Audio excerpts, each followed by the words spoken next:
नमस्कार दोस्तों and welcome back to my channel जहां आपको मिलता है सिर्फ और सिर्फ एंटरटेनमेंट। और आज मैं लाया हूं एवेंजर्स का 25th इशू। तो यार वीडियो पे नए हो तो वीडियो को लाइक कर देना और चैनल पे नए हो तो सब्सक्राइब कर देना। और साथ ही मेरे चैनल पर ज्वाइन बटन स्टार्ट हो गया है तो आप वहां से ज्वाइन कर सकते हो। और उसी के साथ अब आप मुझसे व्हाट्सएप पर जुड़ सकते हो जिसका लिंक मैं आपको डिस्क्रिप्शन में दे दूंगा। तो यार ये issue one world under Doom के इशू नंबर 3 के दौरान चल रहा है, जहां पर हमने देखा था कि एवेंजर्स मास्टर ऑफ इविल के साथ मिलकर डूम से लड़ाई करने गए हैं, लेकिन डूम ने पूरा खेल ही बदल दिया और अब एवेंजर्स को डूम के इशारे पे चलना पड़ रहा है। तो वही दूसरी ओर इम्पॉसिबल सिटी खाली पड़ी है, जहां पर एक और मास्टर ऑफ इविल हमला करना चाहते हैं। तो अब आगे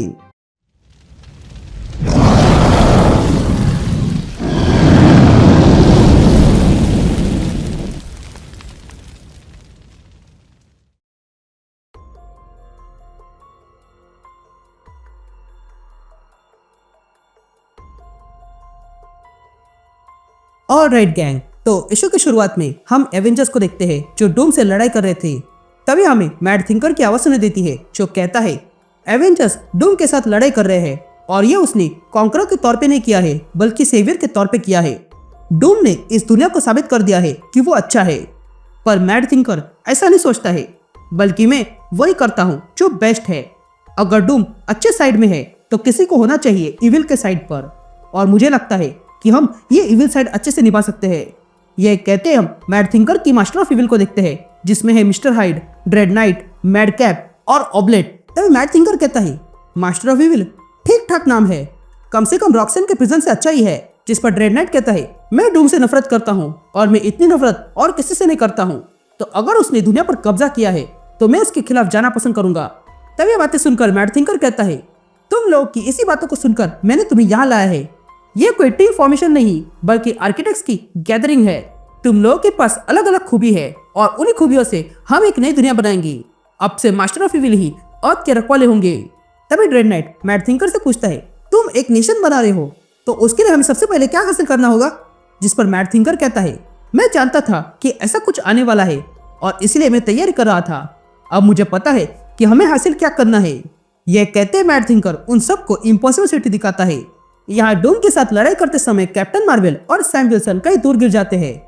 तभी कैरल सैम से कहती है क्या तुम ठीक हो। जिस पर सैम अपने मुंह से खून थूकते हुए कहता है हाँ मैं ठीक हूँ। जिस पर कैरल कहती है नहीं तुम ठीक नहीं हो, सिटी जल्दी से सैम को ले जाओ। ये कहते ही इम्पॉसिबल सिटी सैम को टेलीपोर्ट करता है। यहाँ हम मैनस्लेयर को देखते हैं जो तुरंत सैम को ठीक करने में लगे थे। तभी वे लोग सैम का इलाज चालू कर देते हैं, लेकिन अचानक से उन सारे मैनस्लेयर को तेज झटका लगता है और वे बेहोश हो जाते हैं। ये देखकर सैम विल्सन शॉक रह गया था। यहाँ हम मैड थिंकर को देखते हैं जिसने ये सारा मैनस्लेयर बंद कर दिया था।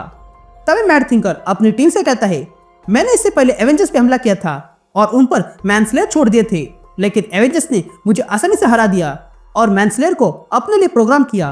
और उन्हें पता नहीं था कि ये मैंने जानबूझ के किया है ताकि मेरे मैनस्लेयर चोरी छुपे अपना वायरस फैला सके। और अब उन मैनस्लेयर्स ने अपना काम कर दिया है और अभी से उनके एआई को मेरे एआई ने रिप्लेस कर दिया है। यहाँ हम देखते हैं कि इम्पॉसिबल सिटी बस एक मैनस्लेयर के जरिए बात कर रहा था और तब वहां पर अंधेरा हो जाता है। यह देखकर सैम सिटी से पूछता है सिटी क्या हुआ। जिस पर सिटी कहता है ये हार्ड रिसेट था, मेरा इस बड़े से कॉन्शियसनेस के साथ कनेक्शन टूट चुका है और अब मैं जो हूँ बस यही हूँ। जिस पर सैम सिटी से कहता है कि हमें मिलकर इस सिचुएशन को हैंडल करना होगा। अगर तुम बड़े मेन फ्रेम को कंट्रोल नहीं कर सकते हो तो कंट्रोल कौन कर रहा है। ये कहते हम मास्टर ऑफ इविल को देखते हैं जो इम्पॉसिबल सिटी आ चुके थे। तभी मैड थिंकर सबसे कहता है तुम्हारा इस इम्पॉसिबल सिटी में स्वागत है। अब यहाँ का सब कुछ हमारा है, पर हमें जो सबसे पहले चाहिए वो है यहाँ के एक कैदी जो है एशियन कंबाइन। ये कहते मैड थिंकर एशियन कंबाइन के पास आता है। तभी ड्रेड नाइट कहता है हम इस इम्पॉसिबल सिटी से बहुत कुछ कर सकते हैं, लेकिन इन एशियन कंबाइंस को इस्तेमाल करना बहुत अलग आइडिया है। जिस पर मैड कैप कहता है अगर ऐसा है तो हम रुके क्यों है, अभी इन्हें आजाद करते हैं। जिस पर मैड थिंकर मैड कैप से कहता है ये एशियन कंबाइन बहुत कीमती है, इन्हें ऐसे आजाद कर देंगे तो हमें कोई लाभ नहीं होगा। जिस पर मैड कैप कहता है सफरिंग करने में हमेशा लाभ ही मिलता है और वैसे भी आतंक के पास अपना अलग कारण होता है। तब मैड थिंकर मैड कैप से कहता है मैंने तुम्हें ज्वाइन होने को कहा था क्योंकि तुम्हारे अंदर जो पागलपन है वो बाहर आ सके, इसलिए मुझे अपने चुनाव पर शर्मिंदा मत करना। ये कहते हुए सब लोग वहां पर ड्रिंक लेने लगते हैं, लेकिन उन्हें पता नहीं था कि सैम ये सब कुछ देख रहा था और तब वो जान जाता है कि 5 साइकोस इम्पॉसिबल सिटी में घुस चुके हैं। तभी सैम कहता है कि सारे कनेक्शन टूट चुके हैं, ऊपर से मेरा हाथ भी टूट चुका है, नहीं तो अपने पंखों से मैं हमला करता। जिस पर सिटी कहता है मैं भी इस शरीर में कैद हूँ और मैं इसे एडवांस लेवल पे यूज नहीं कर पा रहा हूँ। जिस पर सैम कहता है ये बात सच है कि हम दोनों इस समय आधे आधे हैं, पर अगर 2 आधे मिल जाए तो पूरा हो जाते हैं। तो सिटी तुम इस प्लास्टिसाइड में हो, तो क्या तुम इसके जरिए कोई रूप बना सकते हो?